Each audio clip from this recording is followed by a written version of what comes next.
अमरनाथ यात्रा पर आतंकी हमले के अलर्ट के बाद सुरक्षा के पुख्ता इंतजाम तेज हो चुके हैं। अमरनाथ यात्रियों की सुरक्षा के अर्धसैनिक बलों की तैनाती की जाएगी, क्योंकि अमरनाथ यात्रा को फुल प्रूफ बनाना एक बड़ी चुनौती है।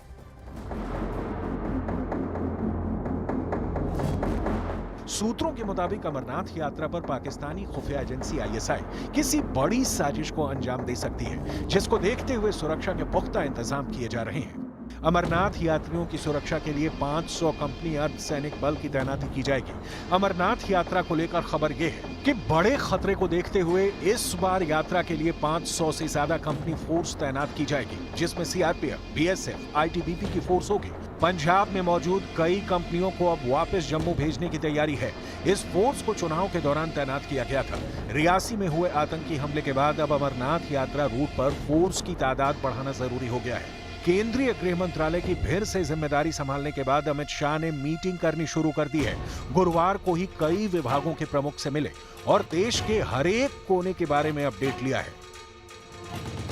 आतंकवादी अब सुरक्षा बलों की गाड़ियों के साथ साथ आम गाड़ियों को भी निशाना बना रहे हैं। इसीलिए 29 जून से शुरू होने वाली अमरनाथ यात्रा के लिए सुरक्षा के सारे इंतजाम किए जा रहे हैं। रियासी में हुए आतंकवादी हमले के बाद सुरक्षा एजेंसियों पे जबरदस्त दबाव है और इसीलिए अमरनाथ यात्रा को फुल प्रूफ बनाना सुरक्षा एजेंसियों के लिए एक बड़ी चुनौती है। अमरनाथ यात्रा में श्रद्धालुओं को ले जाने की जिम्मेदारी रोडवेज बसों की होती है। यात्रा में रोज 80 से 90 बसें और बाकी गाड़ियां एक तरफ से जाती हैं। ऐसे में यात्रा के दौरान 200 से 250 तक गाड़ियों का इंतजाम किया गया है। 9 जून को रियासी में हुए बस पर हमले को लेकर अब अमरनाथ यात्रियों की बसों को और ज्यादा सुरक्षा देने की जरूरत है। खीर भवानी मेले के लिए सुरक्षा के सख्त इंतजाम किए गए। हालांकि ADGP law and order Vijay Kumar ने भी न्यूज 18 इंडिया के साथ एक्सक्लूसिवली बात करते हुए कहा कि मल्टी लेयर सिक्योरिटी लगा दी गई और आप देख सकते हैं उसका सबूत ये भी है कि ड्रोन के जरिए भी यहां पे सर्वेलेंस की जा रही है।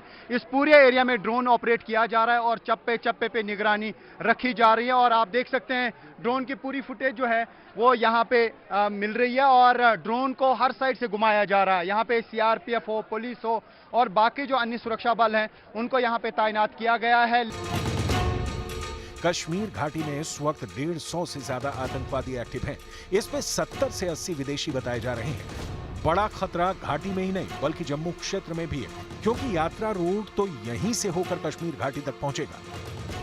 जम्मू श्रीनगर नेशनल हाईवे पे सुरक्षा के जबरदस्त इंतजाम किए गए हैं, क्योंकि यही वो सड़क मार्ग है जहां से अमरनाथ यात्री जम्मू, जो कि सबसे पहला बेस कैंप है, यहां से श्रीनगर के लिए रवाना होते हैं। और जो दोनों रास्ते हैं, चाहे वो बालतल हो या पहलगाम, वहां तक पहुंचने के लिए इसी रास्ते, इसी हाईवे का इस्तेमाल किया जाता है। ऐसे में सुरक्षा एजेंसियों का दावा है कि न सिर्फ नेशनल हाईवे बल्कि जो ट्रांजिट कैंप है जहां पे अमरनाथ यात्री रहते हैं, रात भर ठहरते हैं और उसके बाद अपना जो यात्रा है शुरू करते हैं, वहां भी जबरदस्त सुरक्षा के इंतजाम किए गए हैं। इस वक्त जम्मू, राजौरी और जम्मू पठानकोट हाईवे पर अलर्ट का ऐलान है। 4 आतंकी हमलों के बाद जम्मू के सभी बड़े मंदिरों और सेना के कैंप पर आतंकी हमले का अलर्ट जारी है।